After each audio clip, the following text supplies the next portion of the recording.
Once you've downloaded OBS, you'll notice that our screen here is showing us a black scene, and right below that we have 5 different categories: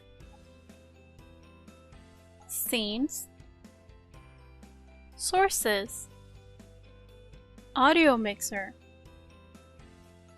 scene transitions, and controls.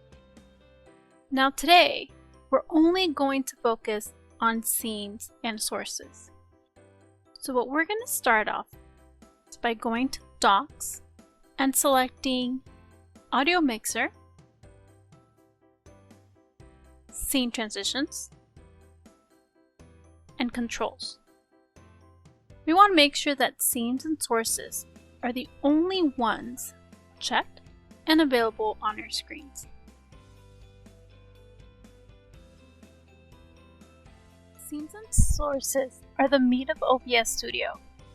These are where you set up your stream layout, add webcams and other media devices you want to output. Right-click in the box under Scenes to add a scene, if there are none listed yet.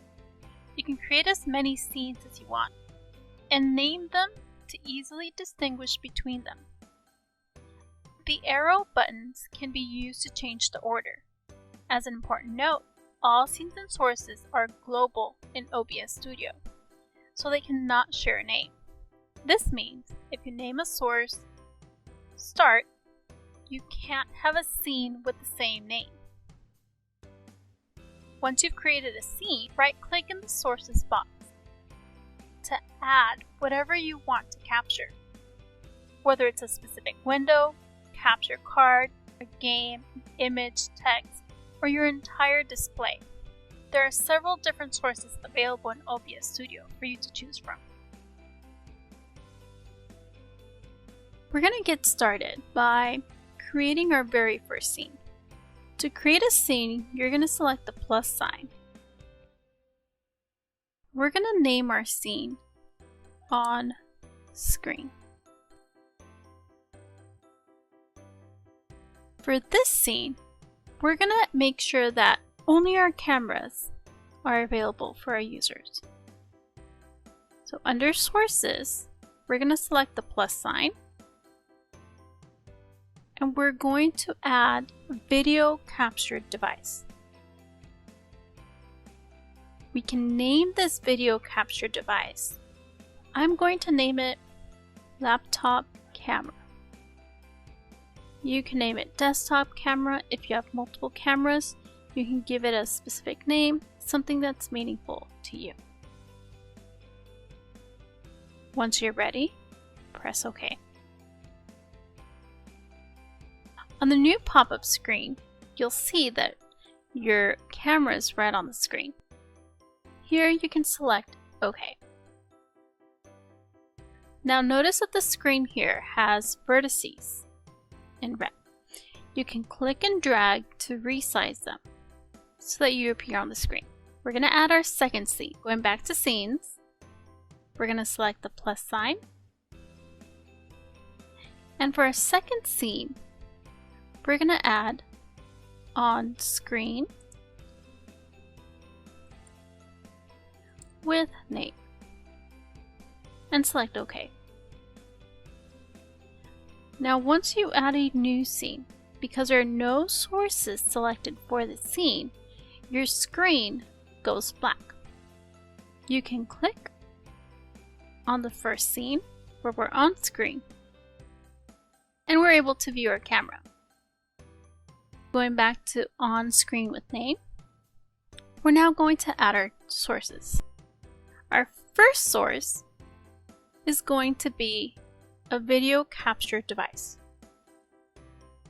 Because we've already added our laptop camera, in my case, I'm going to reuse that video capture device I added in the previous scene.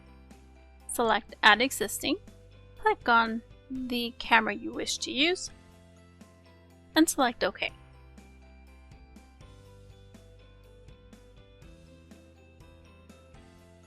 Now back on the screen, you can resize it to match your frame. Now we're going to add our second source to the scene. Select the Add Source button. Scroll up and select Text. For our text, we will name this faculty name and select OK. On a new dialog window, you can select the font, change the text, and if we scroll down, you can select the color, the background color, and the type of alignment you want for your text. Let's scroll back up and look at the text section. I'm going to type my first and last name. Now because I can't quite read what's happening in the background, I'm going to set the background color to black. Notice that black is automatically selected. You can select any other color on this list. I'm going to stick to black and select OK. For background opacity, I'm going to click and drag this so that the opacity is around 80%. Now this makes it much easier to read the text. I can also change the color for the text. I can choose any of the colors that are listed here, and I can also select colors from the screen. I'm going to go with red for now. And lastly, for the fonts, we can select a different font for our text. Here's where we can select the font style and apply different effects to the font. There's a good list of fonts.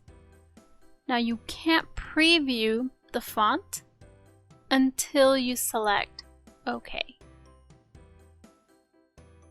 So if you want to go back and change the font, select Font again, and click on any other font you want to try out. I'm going to stick with Roboto. Select OK. And I'm happy with this information, so I will select OK once again. Now, with my font selected, I can drag it anywhere around the screen. I can resize the font by clicking on the vertices and dragging it out, and I can also move my font around my page. For now, I'm just going to put it on the bottom of my screen. Now let's build scene 3. To add our third scene, we're going to select the plus sign underneath scenes. Our third scene is called Presenter Mode.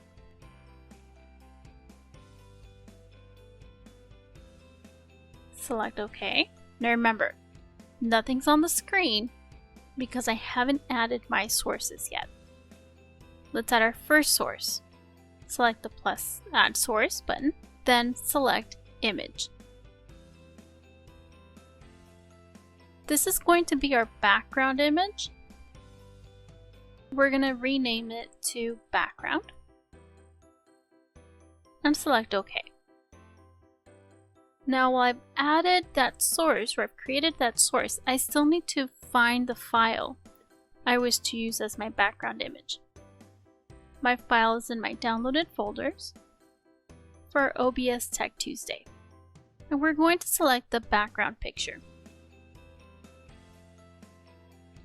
Select OK once you see the background picture on the screen. To add the frame where we're in a circular frame and our video screen sort of inside of that frame, we need to select the Add Source. And now we're going to add a group. This group is going to be called Masked Circle. And press OK. Now we're going to add another source that's going to go inside of that group. select the Add Source button,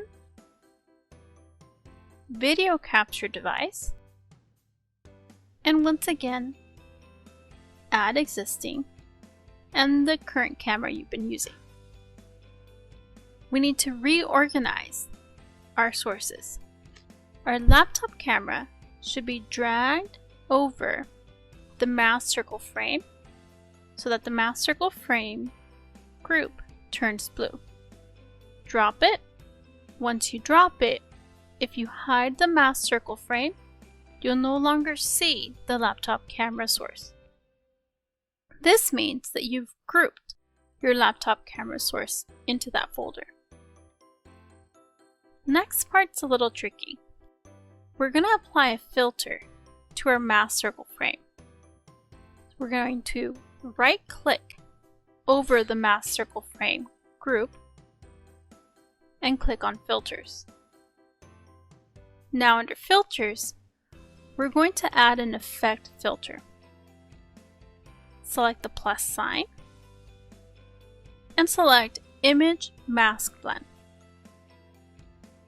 We'll call this Circle Frame. Now your frames can be any shape, but for now we'll focus on a circle. We need to choose the file we're going to use to set our frame. One of our downloadable resources was a circle file. Now we have two different circle files, one with a black circle, transparent background, and another with a white circle and a transparent background. For Windows, you'll want to select the one with the white circle and a transparent background, and select Open. Notice that it automatically made my frame into a circle. Now, some of you might have some trouble with this step. If that's the case, you want to change the type to Alpha Mask Alpha Channel if your circle doesn't appear right away. And the last tip you want to do is change the color. Right now the color is white because I'm selecting the white part of the circle to replace it with my video screen.